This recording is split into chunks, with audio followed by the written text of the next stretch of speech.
Praise the Lord. प्रभु यीशु मसीह के मधुर मीठे सामर्थ्य नाम में आप सभी को जय मसीह की। मैं आप लोगों के बीच में एक संदेश रखने जा रहा हूं। उत्पत्ति की पुस्तक अध्याय 12 और उसके 10 पद से लेकर 20 पद तक।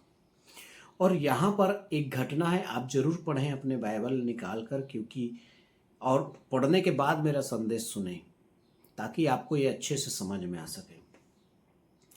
तो लिखा है, उस समय देश में अकाल पड़ा, इसलिए अब्राहम मिस्र देश को चला गया कि वहां परदेसी होकर रहे, क्योंकि देश में भयंकर अकाल पड़ा था।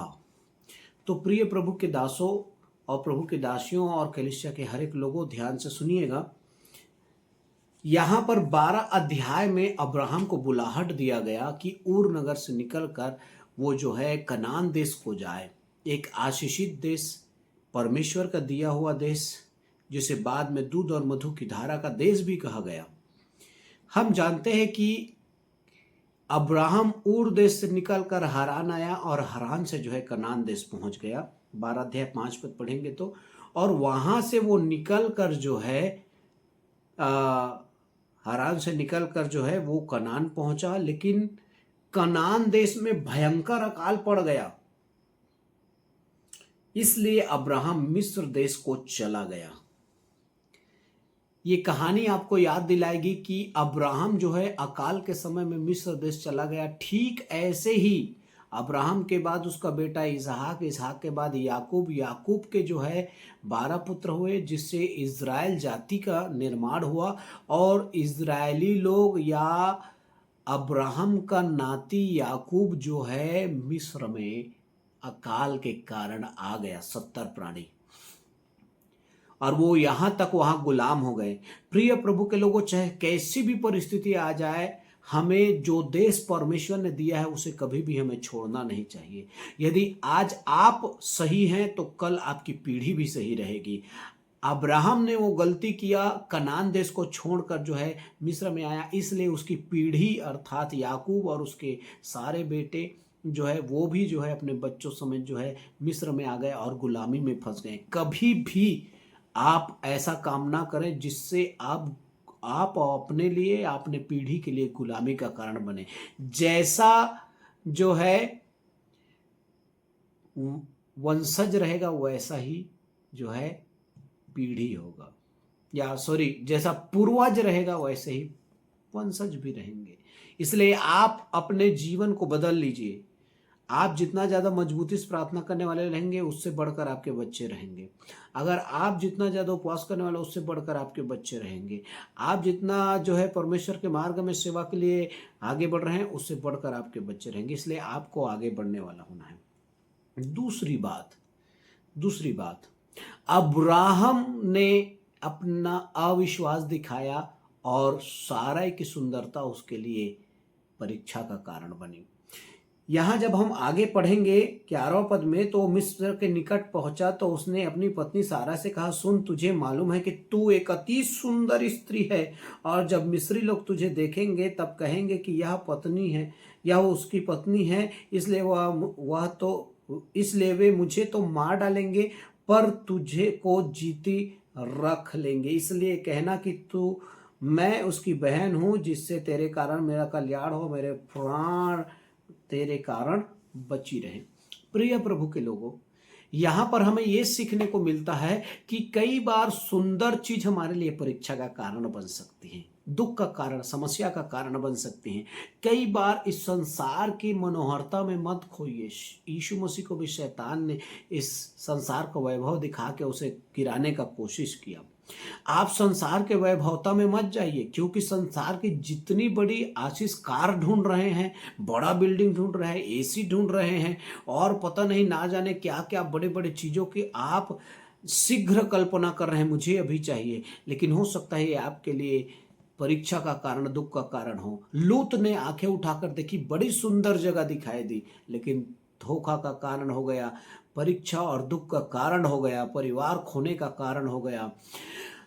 हव्वा जो है बड़े सुंदर दिखा फल उसे, लेकिन क्या हुआ, परीक्षा में गिर पड़ी।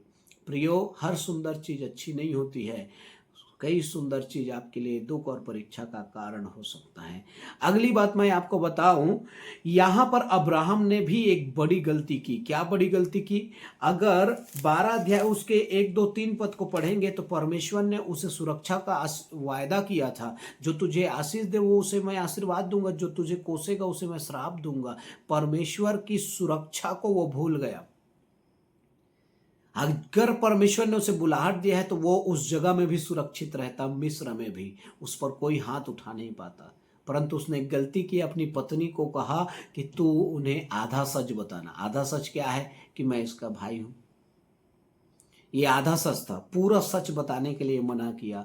प्रिय प्रभु के लोगों, सारा एक अति सुंदर थी, वो केवल बाय सोचने वाली बात है। 65 साल 60 साल की उम्र में इतनी सुंदर है।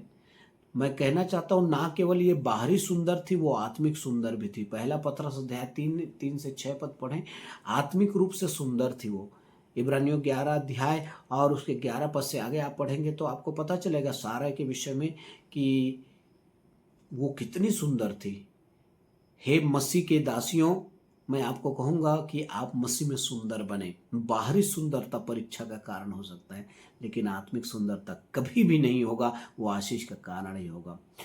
तीसरी बात मैं आपको बताना चाहूंगा, सारा को मिस्र में ले जाया गया और अब्राहम की प्रतिष्ठा हुई। प्रिय प्रभु के लोगों, सारा को जो है मिस्र का राजा अपने देश ले गया और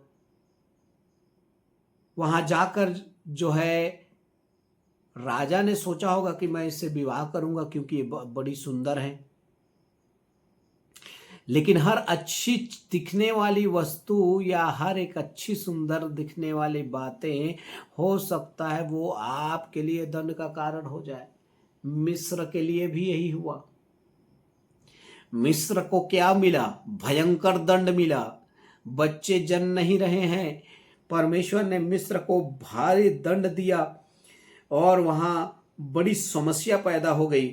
लेकिन अंत में परमेश्वर ने अब्राहम को उसके द्वारा आशीष दी। ये घटना आपको याद दिला रहा होगा इजरायलियों का।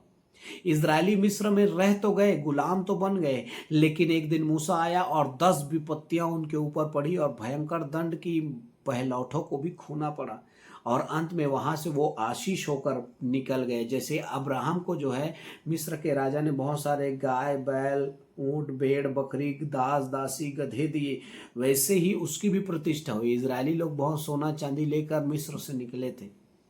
प्रिय प्रभु के लोगों, चौथी और अंतिम बात मैं आपको बताना चाहूंगा, परमेश्वर की सुरक्षा और मिस्र को दंड।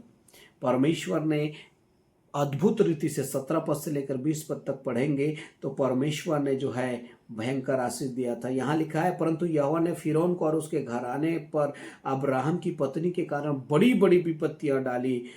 तब फिरौन ने अब्राहम को बुलवा कर कहा कि तूने मेरे साथ यह क्या किया? तूने मुझे क्यों नहीं बताया कि वह तेरी पत्नी है? प्रिय प्रभु के लोगों, यहाँ भयंकर दंड दिया। याद कीजिए, इजरायलियों को मूसा छुड़ाने गया था तब भी एक भयंकर दंड दिया गया मिस्र को, और आज उसके पीढ़ी के द्वारा भी दिया गया। प्रिय प्रभु के लोगों, मैं आपको बताना चाहूंगा कि 4 बातें। पहली बात, अब्राहम अकाल में मिस्र को चला गया। आप आशीष के देश में हैं, प्रभु में हैं, किसी भी कारण से प्रभु को छोड़कर, कलीसिया को छोड़कर कहीं और जाने का प्रयास ना करें। कितनी भी गुलामी आ जाए, परिस्थिति आ जाए, समस्या आ जाए, दुख आ जाए, पीड़ा आ जाए, आप अपने आशीष के देश में, प्रतिज्ञा के देश में, जो देश प्रभु ने दिखाया उसमें बने रहिए। दूसरी बात, अब्राहम के जैसे अविश्वासी मत बनिए। अब्राहम को अपनी सुरक्षा याद नहीं था, आप अपनी सुरक्षा को याद रखिएगा। और सारे की सुंदरता हो सकती है आपके लिए परीक्षा हो, इसलिए आप परमेश्वर में अपने विश्वास में बने रहिए और हर एक अच्छी वस्तु के लिए ज्यादा मोहित मत होइए। शीघ्र किसी चीज को पाने का प्रयास मत कीजिए। तीसरी बात, सारा के द्वारा सारा मिस्र में पहुंचाई गई और मिस्र गई और इस कारण से बहुत सारे गाय बैल ऊंट गधे तो जो है अब्राहम को मिल गया। कई बार प्रिय प्रभु के लोगों, आप भी एक अच्छी प्रभु की दासी हैं, आपके द्वारा आपके पति आशीषित होना चाहिए, आपके जीवन के द्वारा आपके पति आशीषित होना चाहिए, आपकी प्रार्थना के द्वारा, आपकी भक्ति के द्वारा, आपके कार्यों के द्वारा वो आशीषित होना चाहिए। अब्राहम जो है धन संपत्ति को प्राप्त किया 16 पद में, लेकिन आगे चौथा बात मैं बताने जा रहा हूँ, परमेश्वर की सुरक्षा अब्राहम के जीवन पर भी थी, साराय के जीवन में थी। इस कारण मिस्र को भयंकर दंड दिया। जैसे इजरायली लोगों को छुड़ाने के लिए परमेश्वर ने 10 बड़ी बड़ी विपत्तियां डाली, वैसे ही यहाँ पर भी साराय को छुड़ाया गया और वो वहाँ से निकल गई। इसलिए मैं 2 चीज़ इस शिक्षा से बताना चाहूँगा। पहली बात, कभी भी परमेश्वर के दिए हुए देश से अलग मत होइए। दूसरी बात, परमेश्वर के सुरक्षा को हमेशा याद रखिएगा। तीसरी बात, सुंदर चीज़ों के पीछे ना भागे, अभिलाषी ना बने, वैभव के पीछे ना भागे। परमेश्वर ठीक ठीक समय में सब कुछ आपको देगा और परमेश्वर की सुरक्षा में आप बने रहिए। आपके ऊपर हाथ उठाने वालों को परमेश्वर जरूर दंडित करेगा। मैं विश्वास करता हूँ प्रभु ये संदेश इनके लिए आशीषमय हुआ होगा। ये तेरे आशीष के देश में बने रहें, कैसी भी अकाल आए उसे ना छोड़े और प्रभु अपने विश्वास में आपकी सुरक्षा को हमेशा याद रखे। प्रभु संसार के वैभव में ना जाए, वरन पिता परमेश्वर तेरी सुरक्षा में बने रहे। सारी महिमा मैं आपको देता हूँ। आप इन्हें आशीषित करें, धनवान बनाए, सब बातों में आशीषित करें, यीशु मसीह के नाम से आमीन। Praise the Lord. जय मसीह की।